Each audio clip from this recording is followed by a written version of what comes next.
नमस्कार। जय राधे राधेश्याम राधे राधे। जय वृंदावन बिहारी लाल की जय, कृष्ण कन्हैया लाल की जय, बांके बिहारी लाल की जय, जय राधा श्याम सुंदर लाल की जय। जय राधे राधेश्याम राधे राधे। এখন প্রশ্ন হলো, উপযুক্ত দেশে কালে এবং পাত্রে দান করা উচিত। এইরূপ উপদেশজনিত শ্রদ্ধা বুদ্ধিতে সমর্থ অসমর্থ কিন্তু অনুপকারীকে নিরপেক্ষভাবে যে দান দেয়া হয় তাহাকে কোন প্রকার দান বলে? এর উত্তর হলো, তাহাকে সাত্ত্বিক দান বলে।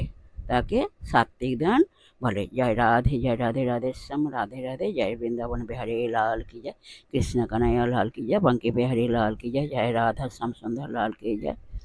जय राधे राधे राधे। नमस्कार।